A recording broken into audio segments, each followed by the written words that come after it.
कृष्णा, ये एक नाम हमें जीवन में बहुत कुछ सिखाता है।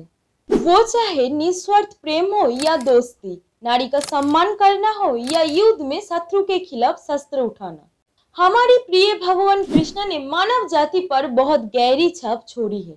हमें धर्म के बारे में शिक्षा देने से लेकर जीवन के वास्तविकताओं के बारे में बताने तक भगवान कृष्ण हमेशा ज्ञान और बुद्धि का स्रोत रहे हैं। और चाहे वो उनके बचपन के किंवदंतियां हो या भगवतम की। सो हाय गाइस, आप देख रहे हैं मिथ्स को, और आज के इस वीडियो में हम आपको भगवान कृष्ण के बारे में कई ऐसे बातें बताएंगे जो आपने पहले कभी नहीं सुने होंगे।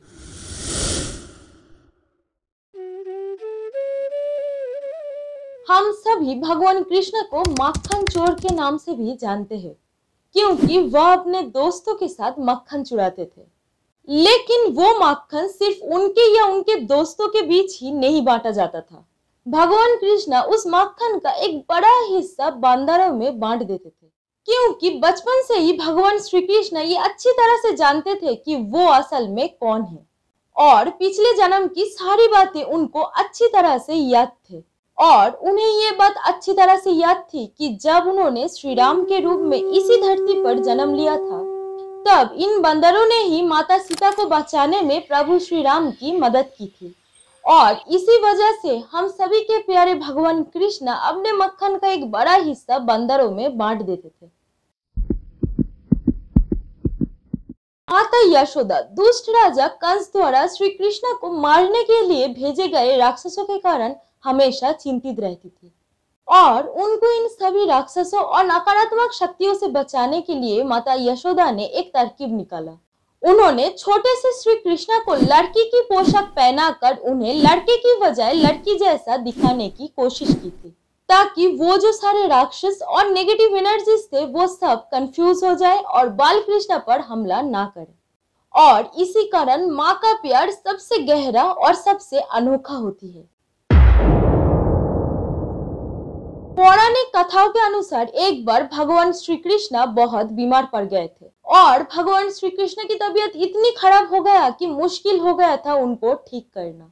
तो वैद्य आए और उन्हें देखकर कहा कि जो स्त्री भगवान कृष्ण से निस्वार्थ प्रेम करती हो, उनके चरणों की धूल यदि भगवान श्री कृष्ण के मस्तक पर लगा दी जाए तो वो ठीक हो जाएंगे।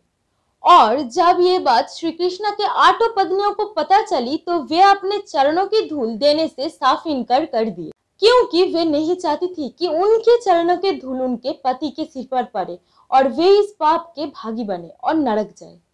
फिर जब वैद्य ने वृंदावन के गोपियों के पास जाकर कृष्ण की इस अवस्था के बारे में उन्हें बताया, तो सभी गोपियां एक बार में ही अपने चरणों के धूल देने के लिए राजी हो गए। तब वैद्य ने उनसे पूछा कि क्या तुम्हें ये डर नहीं है कि श्री कृष्ण को अपने चरणों के धूल देने से तुम नरक जाओगी? जिस पर गोपियों ने उत्तर दिया कि हम श्री कृष्ण से इतना प्रेम करते हैं कि अगर उसके लिए हमें नरक में भी जाना पड़े तो हम वहां पे भी चले जाएंगे, और हमें सिर्फ ये परवाह है कि हमारी कृष्ण जल्दी से ठीक हो जाए, बस। और यही होता है असली प्रेम। फिर क्या, गोपियों के चरणों के धूल ले जाके कृष्ण के मस्तक पर लगाया गया और वो तुरंत ही ठीक हो गए। ऐसे बहुत से लोग हैं जो हमेशा ये कहते हैं कि आपके भगवान की तो 16,108 पत्नियां थी। मैं उन लोगों से ये कहना चाहती हूँ कि हाँ, हमारे भगवान श्री कृष्ण के 16,108 पत्नियां थी, लेकिन क्यों और कैसे थी इसके बारे में क्या आपको पूरी तरह से जानकारी है? मुझे पता है कि नहीं है। ठीक है, मैं ही बताती हूँ। भगवान कृष्ण के 8 प्रमुख पत्नियां रुक्मिणी, सत्यभामा, जम्बवती, कालिंदी, मित्रविंदा, नग्नजिति, भद्रा और लक्ष्मणा, जिनको एक साथ अष्टभैया कहा जाता है। तो अब आप ये सोच रहे होंगे तो फिर 16,100 पत्नियां कहाँ से आई? तो चलिए आप जानते हैं कि भगवान श्री कृष्ण की 16,108 रानियां क्यों थी। विष्णु पुराण के अनुसार नरकासुर एक भयंकर राक्षस, जिसे भौमासुर भी कहा जाता था, उसने क्रूरता पूर्वक 16,100 अविवाहित कन्याओं का अपहरण किया था और सभी को अपनी दासी बनाकर रखा था। जब भगवान कृष्ण को इसके बारे में पता चला तो श्री कृष्ण ने नरकासुर का वध करके उन सभी कन्याओं को छुड़ाया। नरकासुर के वध के बाद उन सभी कन्याओं ने एक साथ आत्महत्या करने का निश्चय किया। फिर भगवान कृष्ण के पूछने पर उन्होंने बताया कि नरकासुर के अत्याचारों के कारण उन्हें समाज में कोई सम्मान नहीं मिलेगी, ना ही उनके घर वाले उन्हें स्वीकार करेगा और ना ही उनसे कोई विवाह करेगा। तब श्री कृष्ण ने उन्हें समझाया कि आत्महत्या करना एक महापाप है। इसके बाद सभी कन्याओं के अनुरोध पर भगवान श्री कृष्ण ने एक ही समय में 16,100 रूप धारण करके उनसे विवाह किया और इसी तरह भगवान श्री कृष्ण ने उन सभी कन्याओं का लाज बचाई और उन्हें सम्मान पूर्वक जीवन व्यतीत करने का मौका दिया।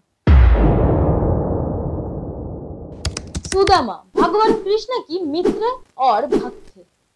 वे एक गरीब ब्राह्मण परिवार से थे। बड़े होने पर श्री कृष्ण ने रुक्मिणी से विवाह किया और द्वारका के राजा बन गए। दूसरी ओर सुदामा ने एक साधारण ब्राह्मण लड़की से विवाह किया और सभी सांसारिक सुखों को त्याग कर भगवान के भक्ति में लीन हो गए। उनके 2 बच्चे भी थे, लेकिन अपने कठोर जीवन के कारण वो एक गरीब व्यक्ति ही रहे। खराब जीवन स्थितियों से थके और दुखी होकर एक दिन सुदामा की पत्नी ने उन्हें भगवान कृष्ण से मदद मांगने के लिए कहा। सुदामा एक ईमानदार और आत्मनिर्भर व्यक्ति थे, इसलिए उन्हें अपने मित्र से मदद मांगने में शर्म महसूस हुई। लेकिन अपने पत्नी के बहुत कहने पर सुदामा ने भगवान कृष्ण से मिलने का फैसला किया। हालांकि उन्होंने कहा, सालों बाद अपने पुराने दोस्त से खाली हाथ मिलना अच्छा नहीं लगेगा। सुदामा ने श्री कृष्ण के लिए मुट्ठी भर मुरमुरा ले जाने का फैसला किया। जैसे ही सुदामा महल में पहुंचे, श्री कृष्ण ने उनका आदर और सम्मान के साथ स्वागत किया। सिर्फ यही नहीं, वो उन्हें अपने सिंहासन में बिठाकर उनके थके हुए पैर को अपने हाथों से धोए। फिर बातों ही बातों में जब श्री कृष्ण ने देखा कि सुदामा के हाथ में एक छोटी सी थैली है, ये देखकर श्री कृष्ण तुरंत ही समझ गए कि सुदामा प्रेम से उनके लिए कुछ लाया है। श्री कृष्ण आगे बढ़े और मुरमुरा का एक हिस्सा खाकर उनसे कहा कि ये उनके लिए अब तक की सबसे अच्छी उपहार है। फिर श्री कृष्ण ने उपहार के लिए सुदामा का धन्यवाद किया। श्री कृष्ण के साथ कुछ खूबसूरत पल बिताने के बाद जब सुदामा अपने घर लौटे तो वो ये देखकर बहुत हैरान हो गए, क्योंकि वहां कोई झोपड़ी नहीं थी। अपने पुरानी झोपड़ी के बजाय उन्होंने उसी स्थान पर एक शानदार महल बनते देखा। तब सुदामा को ये एहसास हुआ कि श्री कृष्ण वह सब समझ गए जो वह उनसे नहीं कह पाए। और यही होता है सच्ची दोस्ती, जो भगवान श्री कृष्ण और सुदामा से सीखने को मिलता है। तो क्या आपके भी कोई ऐसी सच्ची दोस्त है जो आपके कुछ ना बोले भी सब समझ लेता है? और अगर आप भगवान कृष्ण के बारे में कोई और कहानी जानते हैं तो हमें कमेंट में जरूर बताएं। So that's it for today's video. अगर ये वीडियो आपको थोड़ी सी पसंद आई है तो प्लीज इस वीडियो को एक लाइक करें और अपनी फैमिली एंड फ्रेंड्स के साथ इस वीडियो को शेयर करें और हमारे चैनल मिस पोप को सब्सक्राइब करें, क्योंकि आपका एक लाइक और सब्सक्राइब हमें मोटिवेट करता है कि हम आपके लिए ऐसे ही वीडियोस लाते रहें। So see you in the next video. Till then जय श्री कृष्णा, राधे राधे।